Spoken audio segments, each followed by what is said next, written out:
अगर तो हम मैनपुरी और खतौली क्यों हार गए? बीजेपी के सारे पे काम कर रही है। उपचुनाव के जनादेश पर मायावती के ट्वीट ने सियासत में संग्राम छेड़ दिया है। दरअसल मायावती ने उपचुनाव के नतीजों को लेकर सपा और बीजेपी पर मिलीभगत का आरोप लगाया है। नतीजों के 2 दिन के बाद मायावती की ओर से 2 ट्वीट किए गए।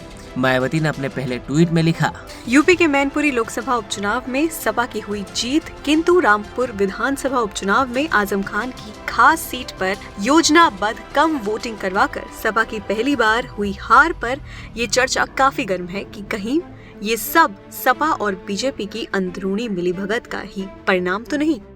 मायावती का इशारा किधर है, साफ समझा जा सकता है।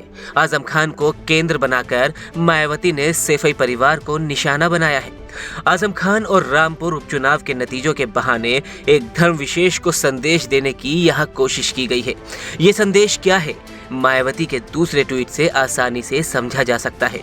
मायावती ने अपने दूसरे ट्वीट में लिखा, इस बारे में खासकर मुस्लिम समाज को काफी चिंतन करने और समझने की भी जरूरत है, ताकि आगे होने वाले चुनावों में धोखा खाने से बच सके। खतौली विधानसभा की सीट पर बीजेपी की हुई हार को भी लेकर वहां काफी संदेह बना हुआ है। ये भी सोचने की बात है।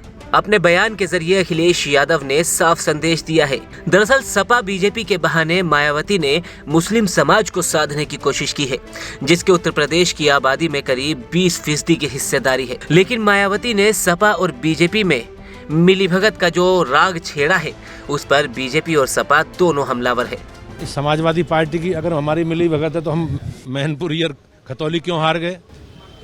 हमारी किसी से कोई मिलीभगत नहीं है। हम अपनी पार्टी, हमारी सभी चुनाव अपने कार्यकर्ताओं और अपनी पार्टी के एजेंडे, हमारे विचार और हमने सरकारों में रहते जो काम किए हैं, मोदी जी के नेतृत्व में, योगी जी के नेतृत्व में, उन लेकर जनता के बीच में जाते हैं। बीजेपी के सारे पे काम कर रही है। बहुजन समाज पार्टी बीजेपी के सारे पे काम कर रही है।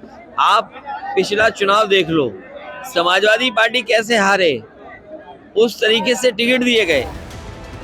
अपने बयानों के जरिए अखिलेश यादव ने साफ संदेश दिया, अगर मायावती को मुस्लिमों की इतनी फिक्र है तो बसपा रामपुर में कम वोटिंग के खिलाफ क्यों नहीं बोलती, क्यों नहीं कहती कि रामपुर में मुस्लिम समुदाय को वोट डालने नहीं दिया गया। क्या मुसलमान भाई वोट डालने ना आ जाएं, उनके कैसे नुकसान पहुंचा जाए।